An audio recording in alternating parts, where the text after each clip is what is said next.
A new poll shows the tight race between the federal Conservative and Liberal parties continues. According to the latest Nanos poll, 36% of Canadians would pick the Liberals as their top choice to lead the country. That is up 3% from the last poll. The Tories aren't far behind with 33% of the vote. Now the New Democrats at just 13% continue on a steady decline, with former NDP voters turning Liberal. Now, as for the best prime minister, Tories and Grits are also neck and neck. 33% of Canadians want Stephen Harper to stay in the job. 27% would choose Michael Ignatieff. And joining us now with the story behind the numbers is Nik Nanos, president of Nanos Research. Good to see you, Nick. Great to be here. So it's interesting that Stephen Harper is still the preferred choice for prime minister, but it's the Liberal Party that again continues to hold the momentum, not the Conservatives. Why? What's happening? Well, when we look at the poll, with a margin of accuracy or plus or minus 3%, it's a statistical tie, but it's the trend that really shows the story. And what we've seen is the Liberals increasing their support since the election from 26 to 36%. And, I think the reality is that it's very difficult for any sitting government in a recession to do well in the polls. And what we're seeing is kind of an incremental improvement of the Liberals with New Democrats shifting into the Liberal column. Okay, but it's the Liberals gaining at the expense of the NDP, losing some support then, right? Yeah. Right now, at least, the Conservative support seems to be relatively stable. But what we see is a lot of the volatility is occurring with Bloc support in Quebec and New Democrat support in Ontario and to a lesser extent in Quebec. Yeah, let's talk about Quebec, because there Mr. Harper ranks third as the preferred leader behind Michael Ignatieff and Gilles Duceppe. And we know the Conservatives have a plan of attack for Quebec.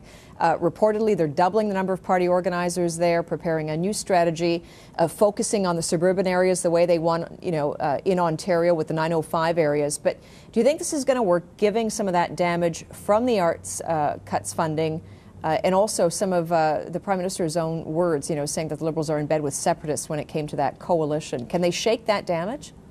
Well, it's hard to tell whether it's going to work, but the Conservatives really have no choice whatsoever, because if the economy continues to slide and their numbers soften in Ontario, they're going to need everything they've got in Quebec and try to pick up whatever they can.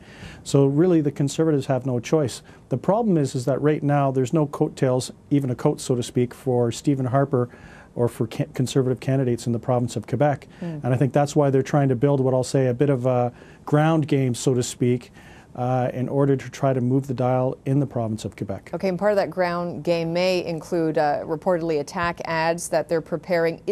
Is that going to work in this climate where, Canadians have shown that they don't want partisan politics, they want progress? Well, I think the challenge for the Conservatives is that if they focus a lot on attack ads, it's going to seem as if they're distracted from what's probably more important to most Canadians, which is the economy and jobs. So, the Conservatives have a very fine line that they have to walk.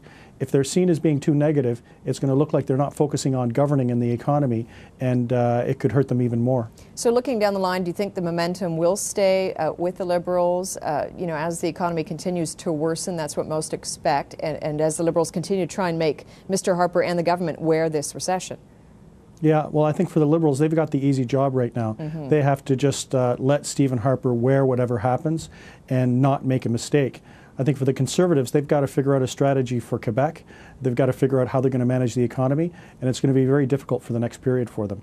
What's the appeal of Mr. Ignatieff right now, and how do you think the party's going to spin that appeal that he has? Well, the interesting thing is, because his definition is so low, people know that he's the leader of the Liberal Party, but they don't know a lot about him. People tend to project positive things. And I think that's probably what's enticing the Conservatives to try to run some kind of negative or hard-hitting ads in order to define Michael Ignatieff. So, right now, just by staying out of the news and not making a mistake, he's benefiting. All right, we'll watch eagerly to see what happens and how it unfolds. Nik Nanos, president of Nanos Research, joining us. Appreciate it. Thank you. And a programming